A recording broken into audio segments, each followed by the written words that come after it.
السلام علیکم۔ آج اس ویڈیو میں آپ کو ظاہری خوبصورتی، خوبصیرتی اور ان دونوں میں سے کس کو زیادہ اہمیت دینے چاہیے کے بارے میں بتانے جا رہی ہوں۔ یہ ویڈیو خاص طور پر میری سبسکرائبر نسرین بانو کی فرمائش پر بنائی گئی ہے۔ اس سے پہلے میرے YouTube channel Urdu centre plus کو سبسکرائب کر کے بیل نوٹیفیکیشن کو آن کر دیں تاکہ آپ میری تمام اپڈیٹ سے آگاہ رہیں۔ آپ میری ویڈیوز کو زیادہ سے زیادہ شیئر کر کے کار خیر میں شامل ہو سکتے ہیں۔ آپ مجھے فیس بک، ٹویٹر اور انسٹاگرام پر بھی فالو کر سکتے ہیں۔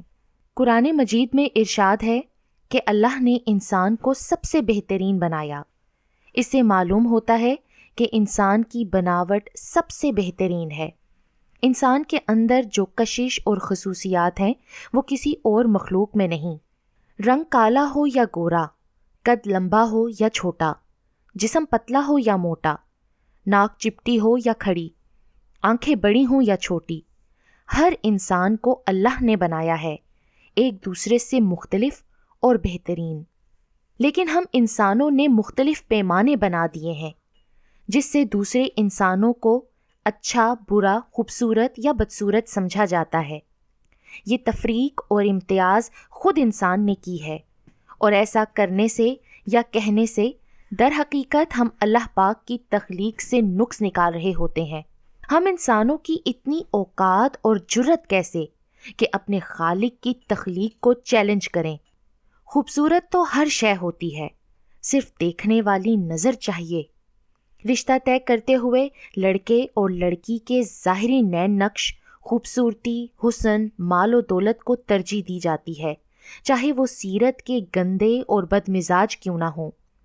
کوئی بھی بدصورت لڑکے یا لڑکی کو پسند نہیں کرے گا، چاہے وہ خوش اخلاق، عقل مند، دانا، حیادار، عزت دار اور پاکیزہ ہوں۔ خوبصورتی کی کمی کو اخلاق پورا کر سکتا ہے، مگر اخلاق کی کمی کو خوبصورتی کبھی پورا نہیں کر سکتی۔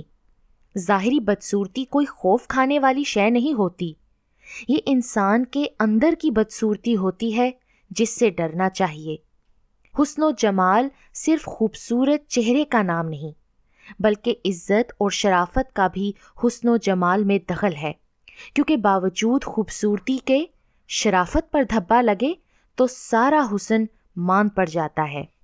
نہ گورا رنگ حسن کی علامت ہے اور نہ کالا رنگ بدصورتی کی نشانی۔ کفن سفید ہو کر بھی خوف کی علامت ہے، اور کعبہ کا غلاف کالا ہو کر بھی آنکھوں کی ٹھنڈک ہے۔ ایک خوبصورت دل ہزار خوبصورت چہروں سے بہتر ہے، اس لیے زندگی میں ہمیشہ ایسے لوگوں کا انتخاب کیجیے جن کے دل ان کے چہروں سے زیادہ خوبصورت اور صاف ہوں۔ خوبصورتی کا اس سے کوئی لینا دینا نہیں کہ آپ کیسے نظر آ رہے ہیں۔ خوبصورتی تو یہ ہے کہ آپ انسان کیسے ہیں، دوسروں کے ساتھ پیش کیسے آتے ہیں، اور دوسروں کو ان کے بارے میں کیسا محسوس کرواتے ہیں۔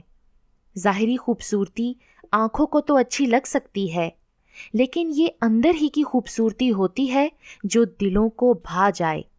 ظاہری خوبصورتی تو وقت کے ساتھ ساتھ مان پڑتی جاتی ہے، لیکن خوبصورت کردار تا عمر قائم رہتا ہے۔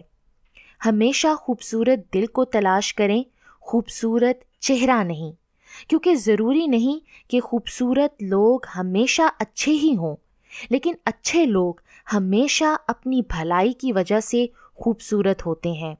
بعض لوگوں کی سوچ کی خوبصورتی ان کے عام سے چہرے کو پاکیزہ اور جاذب نظر بنا دیتی ہے۔